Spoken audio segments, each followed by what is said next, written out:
What's good, YouTube? Levahr here. If you're in this video, you're probably trying to figure out how you can get more steals in NBA 2K23 as a big man. Now I'm gonna go deep diving into details on what to do in certain situations, how to do it. I'm gonna give you 3 ways you can get more steals. You know what I'm saying? I get a lot of steals as a center. I probably get like 4 a game, you know what I'm saying? 3 or 4, you know what I'm saying? At the least I get like 1. I never go a game without getting at least 2 steals, you know what I'm saying? It's very simple, very easy. The first way you wanna do this, you know what I'm saying? Make sure you're not spamming, bro. If you spam, this is the game where, you know what I'm saying, spamming will consequence you like a lot. Spamming will literally take you out the play. You could reach so many times to the point where the 2K, like, I don't know, physics or whatever will literally penalize you. It'll penalize you. It'll take you out the play. They'll give you one of them animations where you start flying out of bounds. You start flying across the court. Do not spam. You know what I'm saying? Be patient. You have to be patient. I feel like people don't understand that steals in this game are purely a reflex thing. Steals, passing lane steals specifically. I'm not talking about on ball. On ball steals are literally just luck. I'm not gonna hold you. On ball steals are pure luck. But as far as pass lane steals, you have to have good reflex. You got to be quick with your fingers. You know what I'm saying? And I'm gonna show y'all an example real quick. I'm gonna show y'all an example of probably the easiest steal I ever I get this steal like 3 times a game, 2 times a game. You know what I'm saying? Probably the easiest steal ever. As you can see, the other team is in a 5-out offense, which is where the point guard's at the top of the key dribbling, and they got shooters in the corners and shooters in the wings. Typically, when you're playing up against a 5-out offense, your team is going to want to be in a 3-2 defense. As you can see, my team is in a 3-2. It looks a little wonky because my guard, not my guard, but let me move it up. Okay, now you can see the 3-2 forming right here. I'm in the corner, the power forward is in the other corner. I paused it to the point where you can see right above me right here, this guy's cutting. So me being in the corner as a center, I'm supposed to always drop in the paint, you know what I'm saying, for the cutters. Every time someone's cutting, because I got the best chance of getting a stop in the paint as a center, you know what I'm saying. As you can see, I'm not spamming at all. I'm not spamming at all. Do not spam. It wouldn't have made sense to spam early right here anyway, but even when I was checking my man in the corner, as you can see, as I was checking my man in the corner, I'm just sitting here. He could have passed it to the corner. You see, he could have passed it, right? You see how I moved away right here? When I moved away, I moved towards the paint. He could have hit my man in the corner, or he could have hit the wing right here. But he didn't, you know what I'm saying? Which is why it's good to not spam. Because if I would have been spamming, I probably would have fell out the play, and he probably would have cut on me, and he probably would have got an open dunk. Spamming is literally the worst thing you could possibly do. Like I said, this right here is probably the easiest steal I get every game. I get this steal so much. They try to call cuts, and I'm there every time. You know what I'm saying? Perfect timing. You have to make sure you time it right. While you're busy not spamming, that means that you're locked in on not pressing the steal button so much that you have to literally time it perfectly. When you finally press the steal button, you have to get that timing perfectly. You know what I'm saying? Another passing lane steal of me basically not spamming. You know what I'm saying? Or me baiting or potentially. So I fell out the play from jumping, but me being, you know, looking at the offense and seeing what they're doing. As I fell out the paint, I'm like, okay, I fell out the paint because I'm out the paint. Somebody's gonna cut. You gotta think about this stuff on the fly so you can be on time with it. You know what I'm saying? So I'm already thinking, okay, somebody's cutting. As you can see, somebody was cutting. 2 people were cutting actually, not even just 1. 2 people cut right here. Look at them. 2 people cut to the paint. I'm still trying to get back to the paint.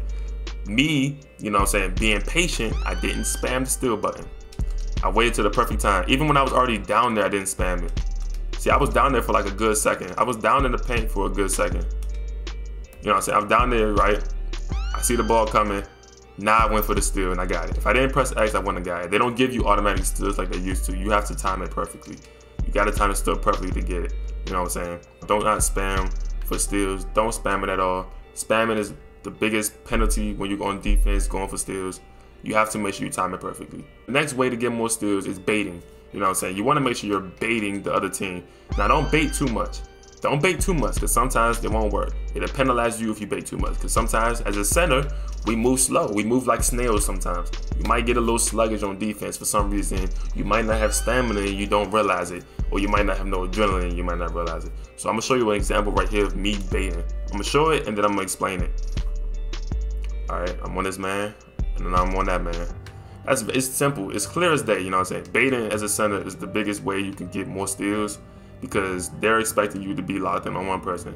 So As you can see, like I'm already knowing that this dude's gonna drive to the paint. The paint is wide open. You got to think about how the other team is thinking. So I'm putting my feet, you know what I'm saying, in their shoes. You know what I'm saying? So at this point, I moved to the left because I knew that the paint would be open if I stepped up to this guy on the left. So obviously the guy on the right, which was the center, you got to think about it too. You got to think about who you checking. Like, I know I'm not checking the center. The center was the guy on the right, number 15, all the way on the right side of the court. So I'm thinking, okay, I'm on this side. He's gonna cut. You know what I'm saying? You gotta like, get to know like people's thinking processes. I'm thinking like, okay, I'm over here. Center's definitely gonna cut. So let me slowly creep over there. And that's what I did. I slowly creeped over and I got that steal. Perfect time. And once again, I didn't spam. I didn't spam on the first guy that I went to, and I wasn't spamming on this dude. I waited till the perfect time to tap X. You can see the animation where it triggered me. This is where it triggered me into the animation to get the steal, because I made sure I timed it perfectly. And they gave me that steal, you know what I'm saying? Outlet, free bucket, you know what I'm saying? Do not bait too much to the point where you're not in positioning to get to who you really want to check. You know what I'm saying? Had I went too much into this dude, you know what I'm saying, and hadn't moved back over to the center in a swift manner, I wouldn't have been able to get it. You gotta make sure you're moving properly. Do not move too much to the point where you can't get back in time. Because that's something that happens in this game, especially when you checking somebody in the corner. If you try to leave the corner even for a second and they throw it to the corner at that right time you leave the corner for a second to try to bait, they're going to give you a ball watch animation. Even if you're not trying to ball watch, you're baiting on purpose. So I try not to do that in the corner too much. That's one thing I'm going to tell y'all not to do. Do not do that too much in the corner, because you're going to get that ball watch animation where they throw it to the corner and then your player's going to be like, looking all crazy, and you literally stuck in that animation. You can't do nothing about it, and they got an open 3-second tip. Do not bait too much, but baiting is a big deal. If you also think that that's a big deal, or you think that not spamming for steals is a big deal, make sure you hit that like button for me and leave a comment showing me you agree with these tips. You know what I'm saying? As you can see, that's 2 right there. The next way to get more steals better, or the time to steals better, you want to make sure you're holding down the X button. This just goes in correlation to holding down the Y button for chase down blocks. If you see my chase down block video, you know what I'm talking about. Holding down Y gives you more chase down block animations because it puts you in a longer animation. You know what I'm saying? Now it's the same for this case. It's the same for steals. You could tap for steals. You could tap, but oftentimes when you're holding down the steal button, when you're going for a pass lane steal, you'll definitely get it. You'll be put in a longer animation. You know what I'm saying? This is the perfect time steal for me. I definitely held X down. I don't hold X down all the time, but oftentimes I do. Majority of the time I will hold down X. You know, let's break this play down right here.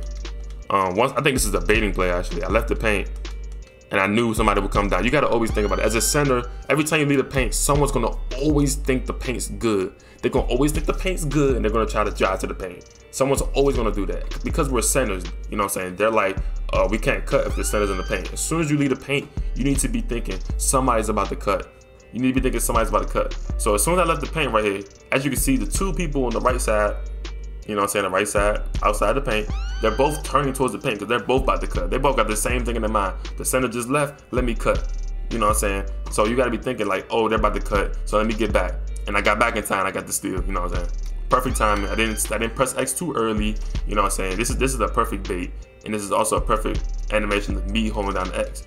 It kept me in a longer animation. Had I probably tapped X, I probably would have still got it because it was perfectly timed. But oftentimes, you know what I'm saying, it gives you a short steal animation and it might take you out the play. You don't want that to happen. When they take you out the play, man, that stuff is annoying. I'm gonna be honest, that's annoying. So make sure you're doing that. Make sure you holding down the X button if you want to get in longer animations. Make sure you check out my pick and roll and ISO defense, and check out my other tips and tricks videos if you want to see more of that. Make sure you drop a like button, leave a sub. I appreciate you for making it to the end of this video. Thank you so much.